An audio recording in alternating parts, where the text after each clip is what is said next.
Hi friends, நாம் இப்போ பார்க்க போகிறது வெஜிடபிள் குருமா. இப்போ வெஜிடபிள் குருமாவுக்கு தேவையான பொருள்லாம் என்னென்னா நம்ம பார்த்துருவோம். 3 வெங்காயம், 2 தக்காளி, ஒரு நூக்கல், ஒரு கேரட், 3 பச்சை மிளகா, ஒரு துண்டு இஞ்சி, ஒரு 10-12 பல்லு பூண்டு, ஒரு உருளைக்கிழங்கு, ஒரு 7-8 பீன்ஸு, கொத்தமல்லி கருவேப்பிலை, ஒரு 5 துண்டு தேங்காய், தனி மிளகாத்தூள் ஒரு 3 ஸ்பூனு, தனியாத்தூள் ஒரு 3 ஸ்பூனு, உடச்சக்கடலை ஒரு 2 ஸ்பூனு, இதில் 4 முந்திரி, அரை ஸ்பூன் சோம்பு, 1/4 ஸ்பூன் கசகசா, 2 ஏலக்காய், சின்ன துண்டு ஒரு பட்டை, இதெல்லாம் தண்ணியில் ஊற வச்சிடணும்.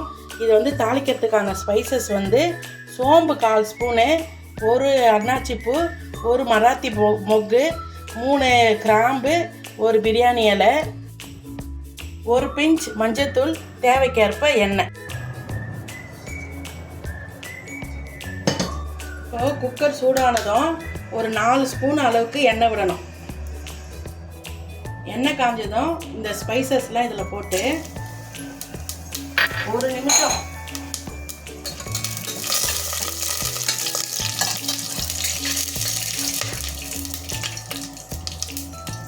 நிமிஷம் பொரிஞ்சதும் நம்ம வெங்காயம் போட்டுக்கணும். கூடவே கொஞ்சம் கொத்தமல்லி கருவேப்பிலையும் போட்டுருணும்.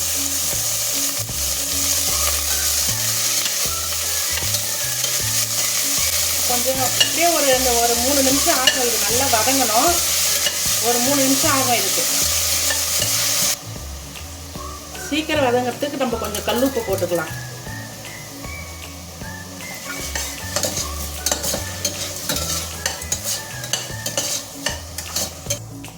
வெங்காயம் இந்த அளவு வதங்கினதுக்கு அப்புறமா அதில் தக்காளி ஆட் பண்ணிக்கணும்.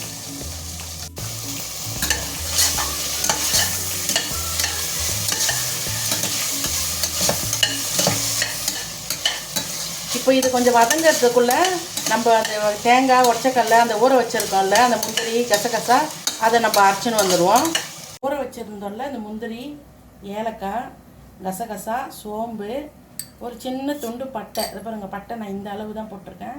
இந்த பட்டை இதெல்லாம் அப்படியே ஜாரில் சேர்த்துட்டு கூடவே தேங்காய்,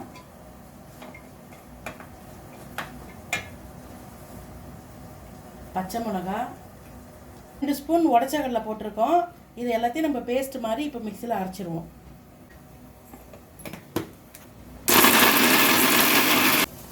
இந்த அளவுக்கு நல்லா அரைச்சிக்கணும் மையை. இந்த அளவுக்கு நல்லா மையை அரைச்சாதான் குருமா நல்லா பார்க்கறதுக்கு நல்லா கலர்ஃபுல்லாக சூப்பராக இருக்கும், திரியாக இல்லாமல்.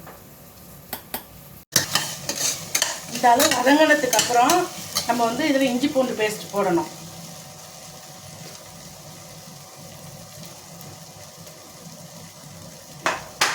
இஞ்சி பூண்டு பேஸ்ட் போட்டு நல்லா பச்சை வாசனை போகிற அளவுக்கு வதங்கணும்.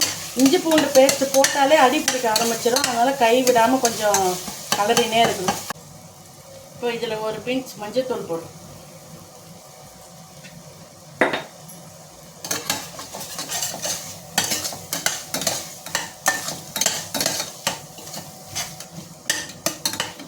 அவ்வளோ. இந்த ஸ்டேஜில் நம்ம இதில் காயெல்லாம் சேர்த்துக்கலாம்.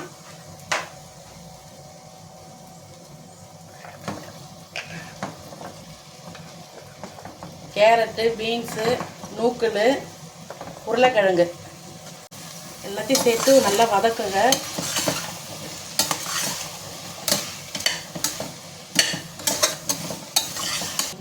நான் இது 4 பேருக்கு தேவையான அளவு நான் செய்கிறேன். ஏற்கனவே நம்ம ஒரு 3 பச்சை மிளகா அரைச்சிருக்கோம். அதனால் சின்ன ஸ்பூன், பெரிய ஸ்பூன் இல்லை, ரொம்ப சின்னதும் இல்லை, நார்மல் ஸ்பூனில் தனி மிளகாத்தூள் 2 ஸ்பூன் போடுறேன்.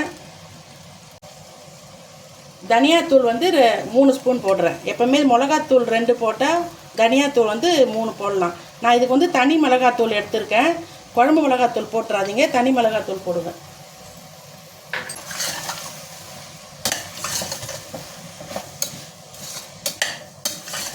தனி மிளகாத்தூள் எப்போவுமே கொஞ்சம் காரம் இருக்கும். அதனால் நீங்கள் உங்கள் காரத்துக்கு ஏற்ற மாதிரி நீங்கள் கூட குறைய சேர்த்துக்கோங்க. இப்போ நம்ம அரைச்சி வச்சிருக்கிற இந்த விழுதை போட்டுக்கலாம்.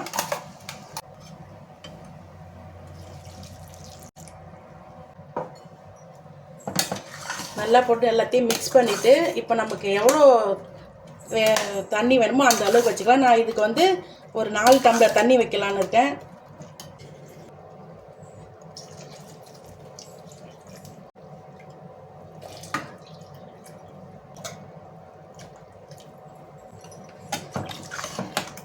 இப்போ தேவையான அளவுக்கு நம்ம தண்ணி வச்சுட்டு இந்த ஸ்டேஜில் வந்து நம்ம உப்பு காரம் எல்லாம் பார்த்து நம்மளுக்கு ஏதாவது பத்தலைன்னா நீங்கள் இப்போவே சேர்த்துக்கலாம். சேர்த்துட்டு நம்ம வதங்கிறதுக்கு அப்போ கொஞ்சம் உப்பு போட்டோம். இப்போ இந்த குருமாக்கு எவ்வளோ தேவையோ அந்த அளவுக்கு நம்ம உப்பு கொஞ்சம் சேர்த்துக்கணும். இப்போ வந்து இது இட்லி, தோசை, சப்பாத்தி எல்லாத்துக்கும் நம்ம சாப்பிட்றதுனால இதில் உப்பு பாதி தான் போடணும். ஏன்னா நம்ம அந்த மாவுலேயும் உப்பு போடுறதுனால நம்ம அதுக்கேற்ற மாதிரி இதை பார்த்து போட்டுக்கணும். கொஞ்சம் கொத்தமல்லி கொஞ்சம் சேர்த்துக்கலாம் இந்த ஸ்டேஜில் போட்டு. இப்போ இது வந்து நம்ம ஒரு 3 விசில் போடணும். 3 விசில் விட்டு நம்ம இறக்குனா நம்ம vegetable kurma ready.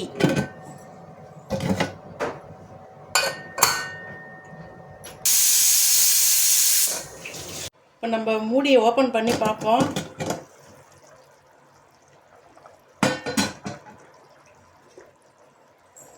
Vegetable kurma ready ஆயிடுச்சு. இட்லி, தோசை, சப்பாத்தி எல்லாத்துக்கும் இது சாப்பிட்லாம். பரோட்டாக்கும் இது சாப்பிட்லாம். லாஸ்ட்டாக கொத்தமல்லி போட்டு